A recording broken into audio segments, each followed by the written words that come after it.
Nat 20. Hi guys, Merlin here, bringing you another Mad Merlin's Dungeons and Dragons unboxing. So, first off, the face. I kind of had a moment where I made a decision while angry, and I took everything off.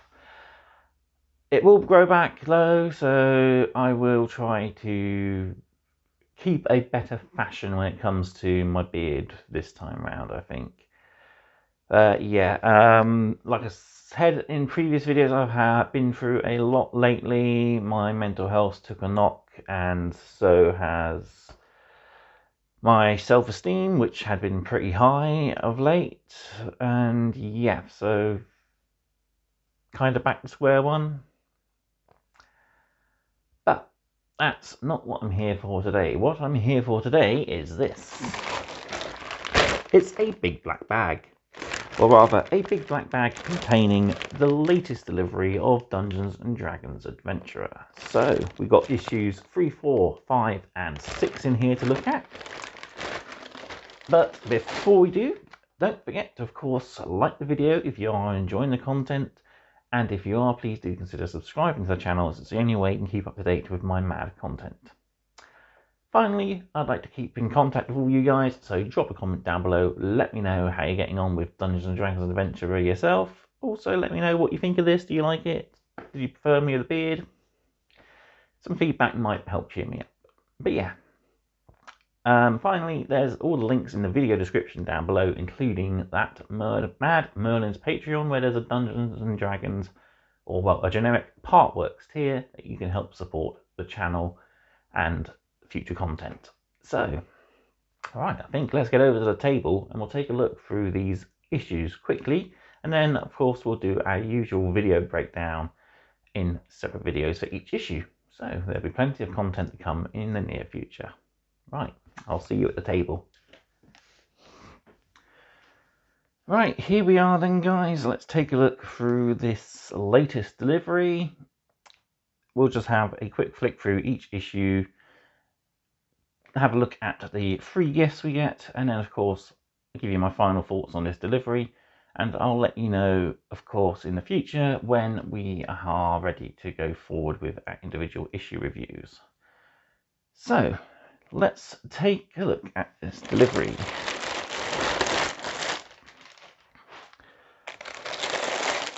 So we have issue 3 with our first free set of standee figures.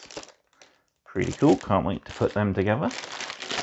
We have issue 4 with our fantastic giant D20 in a lovely little bag.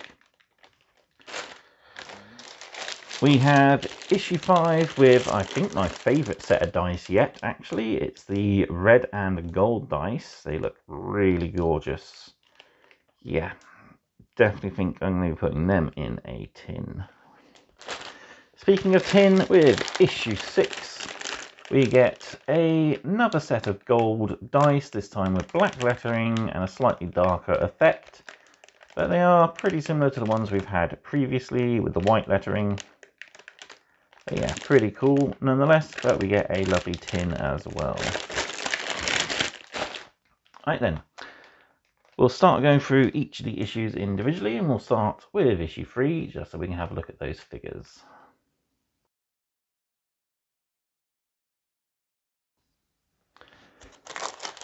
So, issue 3.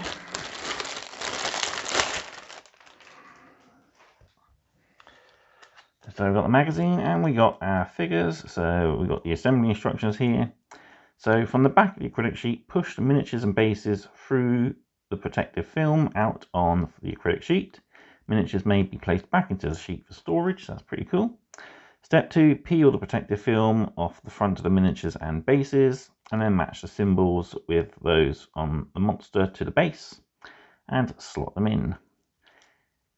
There's a caution note, so do not force a miniature into the base, as it could cause a snap. And I have seen videos of someone do this and their base snap on camera. So yeah, you want to take some care when using these, but yeah, pretty cool. So they've got protective film each side, you just got to push them out one way. And yeah, so we got 3 with a diamond and 1 with a triangle. So the diamond, I'm guessing, is going to be for our bigger figures. And the one with the triangle is going to be for our half-foot there, our halfling. So yeah, don't know particularly which is back and front. It's kind of hard to tell. But yeah, either way, we've got to push it through one side. I think I just get one out. There we go. And then we got the backing film there that we can use to push the character back in for storage. So that's a nice handy little thing. If you don't want to keep them standing up on the bases, you can just push them in and out. Of course, you're probably going to wear the plastic out a bit, but if you've got a little figure case, you can easily store these punched out and on their bases permanently. So yeah, we'll look at those in more detail in the actual issue review, of course. But that's it for the free gift. So let's take a quick flick through the magazine. So we got a brand new adventure, as usual, and we take on the Red Wizards, our guide to conditions, and we maximize our skills. And we've got a little bit more about wizards. So we've got conditions. We see the petrify condition in effect there. So we got blinded, charmed, deafened, frightened, incapacitated, unconscious, restrained, prone, poisoned, and invisible. Just a few of the conditions that we can encounter throughout the game. We've got an introduction to skills, explaining skills. So it's good that we got this coverage. It's going to give us a lot more hints and tips at how to play our characters. Then for the background, we got a look at elves. So we've got different types of elves: wood elves, sun elves, moon elves, and the drow. We also have a look at halflings. Halfling by name, halfling by stature. They are about half the size of a normal human. So yeah, Lightfoot or stout. So there's 2 different types of halflings. The stout, rather chunky, loves his food sort of halfling, and the light-footed ones are the thinner ones that are a little bit more nimble on their feet. Having a look at a new character class, so we're looking at the wizard class and first level features of the wizards. Then we got our background lore of the actual Red Wizards, who are one of the greatest covenant of sorcerers in the realms. And then our encounter is the Tower of Iron Will. So we are actually, I believe, facing off against the Red Wizards. So yeah, we got climb the tower, the observatory. We got various different creatures we come in contact with, including the spirit of a ghost elf there. Alright then, let's take a look at issue 4.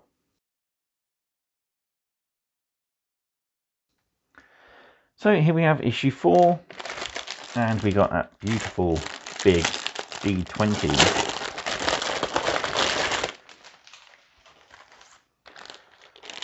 So we got lovely felt bag there with D&D printed on. Doesn't look, yeah, it looks pretty good printing, but yeah, it looks like it's not the best. It's gonna peel off after quite a bit of wear and tear, I think. Still looks pretty good. Nice that we have these little printed bags. And then we got the gigantic D20. It's pretty weighty. But yeah, suitable for a character, perhaps if they've got inspiration or if they've been role-playing pretty well, you give them a chance to roll a big D20. But yeah, really cool. And it fits inside the pouch. And we can close it up with the drawstrings there. Pretty cool. Looking then quickly through the issue, so we have again another new adventure. We learn about the clerics, we target multiple foes with your spells, and we shine a light on Zentarim. So first off, we're greeted with casting times and spell range, so we're learning a bit more about how spells are incorporated in games and how they actually come out. So particular spells might have a area of effect, either a line, a cone, a cube, or a sphere. How to avoid them as well, which is pretty good. Nice helpful tip there. And yeah, gives you a nice breakdown. We look at cube and sphere first off, and obviously in page 3b we'll look at the other forms. Moving on, we got a bit of character background on the Dwarves, hardy mountain or hill folk, love of armor and axes and crafting. The grey dwarves here look like they're the older, more darker type of elves, live in the dwarves even that live in the Underdark. And for our class, we have a look at cleric, so they are healers and warriors. They're using divine magic as opposed to natural magic. Holy symbols are often accompanied by a cleric, and they are often draped in glories of the god and agents of divine power. Look at the first level abilities of a cleric. So it helps us break down our cleric class a lot easier. A couple of different staves or staves that clerics will use. Rather large mace here, a scepter with an eye or a scepter with a star there. I kind of like this one. Makes me think of a Crozius from Warhammer. And for our background of in-realm lore, we have a look at the Sword Coast Part 1. So we got a few maps here. We got Neverwinter, Waterdeep, and Baldur's Gate. So yeah, pretty cool. And we have even Part 2 to start reading through as well. So the region takes in everything from dangerous forests to sunless depths of Underdark. And we got even more background because we got lore on the vampires of the realms, which is pretty cool. And finally, I think, yeah, Zentarim as well. Unscrupulous shadow network seeks to expand its influence throughout the Forgotten Realms. So yeah, they kind of look a bit like the Haradrim from Lord of the Rings. But yeah, they look fantastic, really cool, nice Middle Eastern sort of feel, curved daggers, fine swords, chainmail all over sort of look. Really cool. I like that. Yeah. And then our encounter is daylight robbery. So using our character sheets that came with issue 1, or creating our own characters, we have a little mission where we have to hold up a caravan, or possibly even defend it. Who knows? So we've got Commoner, who's an NPC. We've got a bandit there as an enemy. And we even have Eterine Zavari, who is a evil-looking vampire there. So that explains why we've got quite a lot of nice background lore in this issue. Alright, on with issue 5.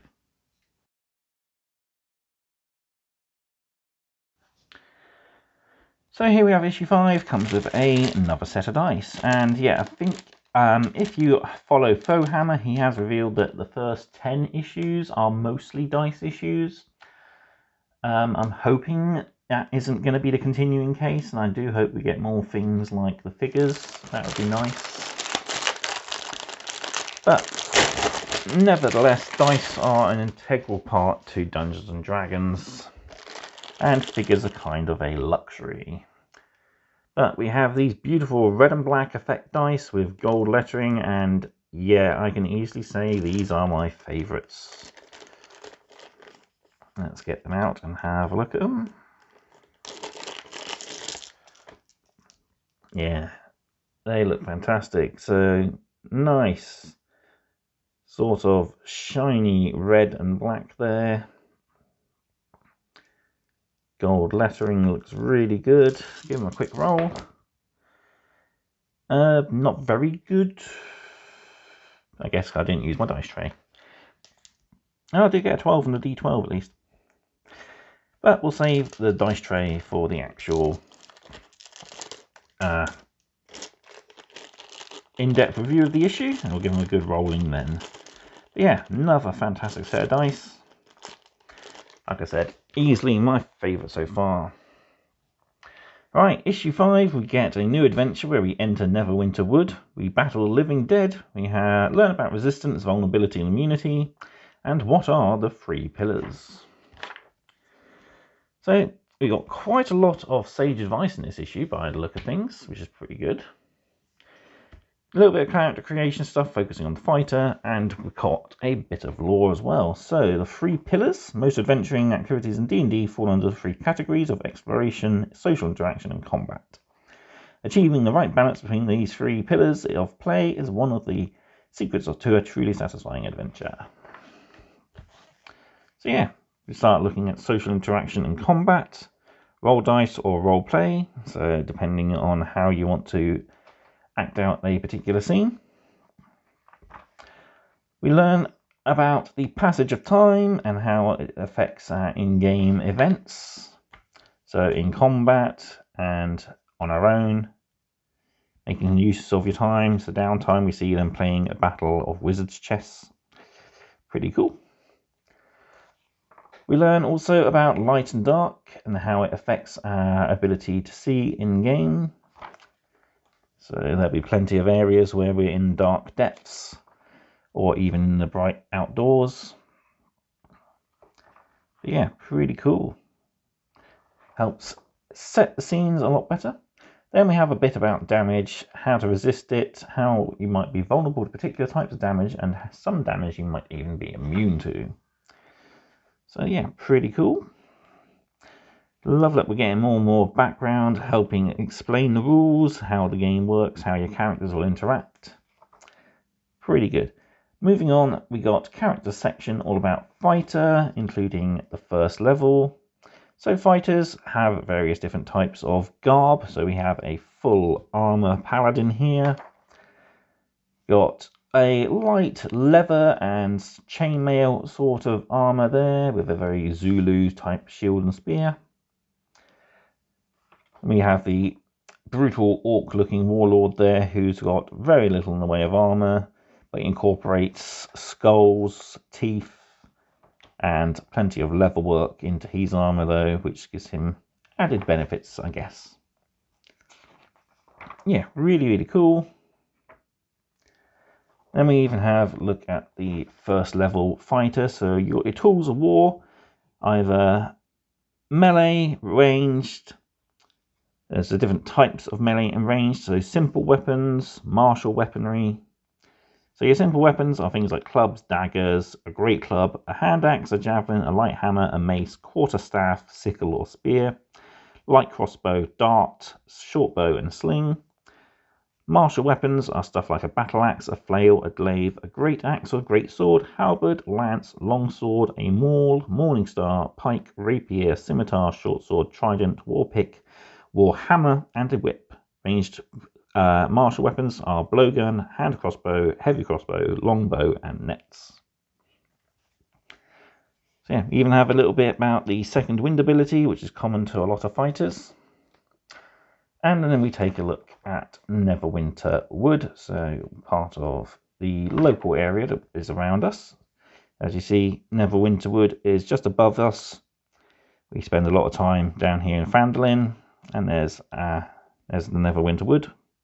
So there's many different types of creatures, such as we can see here, a giant forest dragon. There's also living trees, vicious plants awakened by curses, and large insectoid creatures as well. There's a few locations within the woods that you may get a chance to see in the game. And a little bit of background on skeletons, so even the dead don't seem to have it easy. At least they ain't got Nagash to deal with, I guess. So yeah, we see a nice skeleton army, including a spectral steed with a champion on top with a flaming sword, facing off against a dwarven human alliance army there. And we have the Crypt of the Elf Lord, another little 1 to 2 hour adventure. So we're going once again into a dungeon type event where there is the crypts of an elven family, an elven king. And there's the actual crypt for the Lord himself, his followers there, the sleeping knights, so he's bodyguards in life.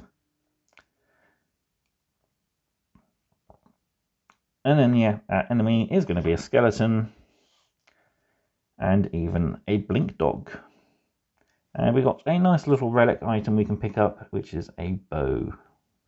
So pretty cool. Right, finally then, let's take a look at issue 6. And then I'll give you my final thoughts on delivery 2.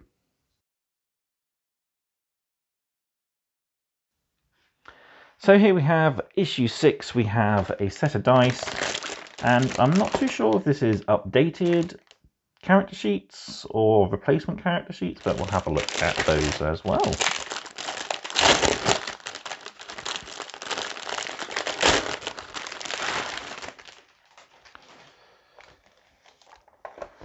So yeah, I think this must be updated character sheets by the looks of things.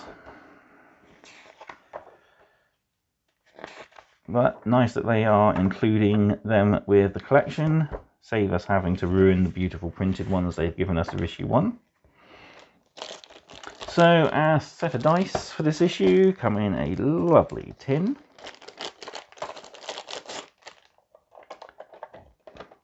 And they got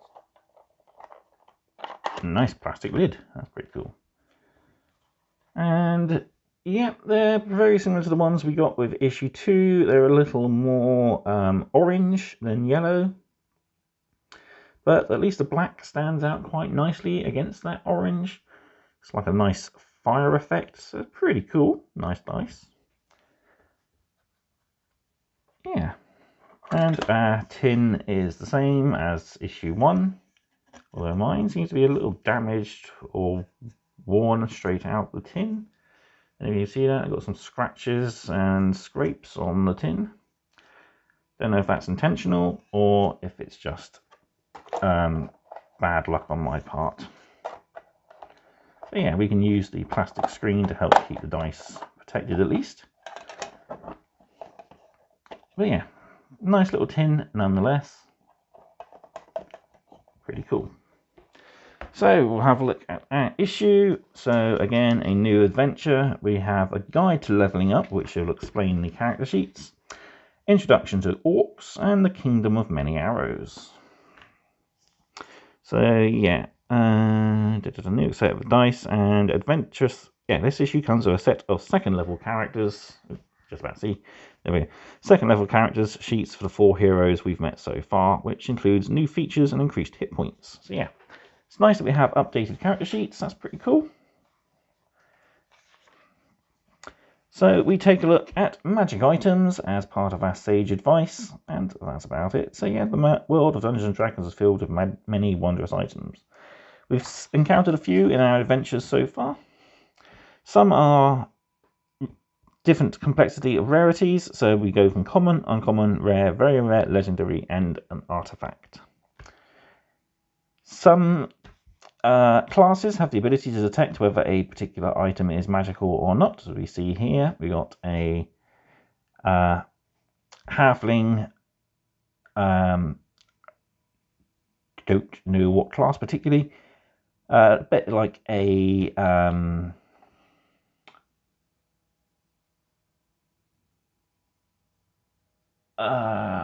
not architect, an engineer sort of, very studious science type person. So yeah, basically they have the ability to detect magic within items, and we'll use scientific ways to figure that out. So yeah. Then we have our introduction to leveling up for our characters. So going beyond first level, gaining additional hit points, breaking everything down for us as well, which is pretty cool.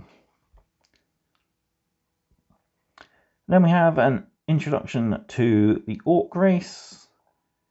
We have Harry Porker there, casting a spell. So yeah, looks really cool. There's different types of orcs. There's the civilized orcs and the not so civilized savage orcs there as well. They often use teeth and bones in their decoration. Yeah. We've got a collection of the different orc gods. We've got Grumsh, he who watches. Ilneval, the war maker. Barktu, the leg breaker. Lufik, the cave mother. Urtrus, the white hand. And Shagas, the night lord.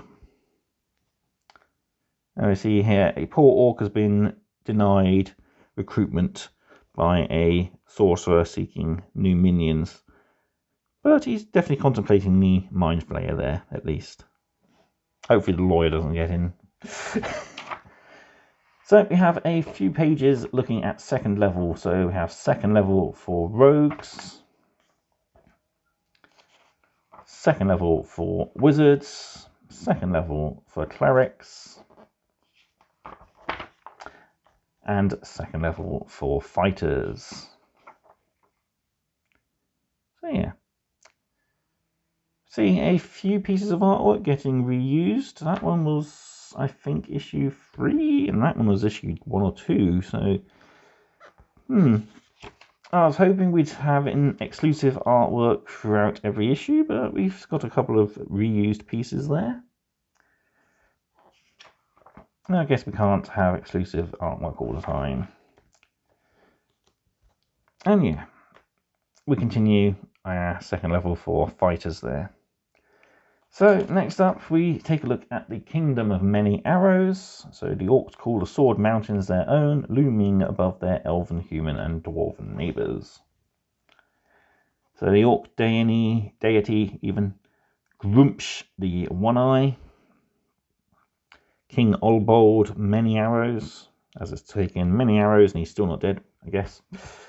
And then we have an encounter. So encounter 6 is Queen of Scars. So we're looking to have second level characters at least for this adventure.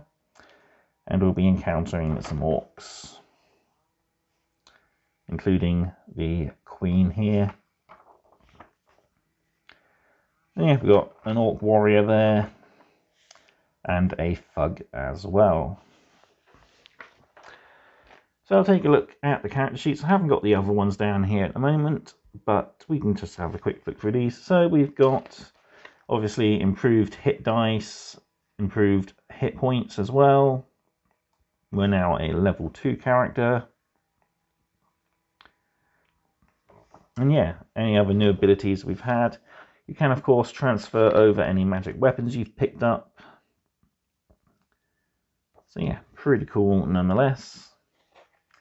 It's nice that they're giving us all these lovely printed character sheets, save us having to pencil in and pencil out every time we change something. It's really good. It's very handy for people looking to get more and more experienced with the Dungeons and Dragons collection and system. So yeah, right. Let's bring everything in and I'll give you my final thoughts on this delivery.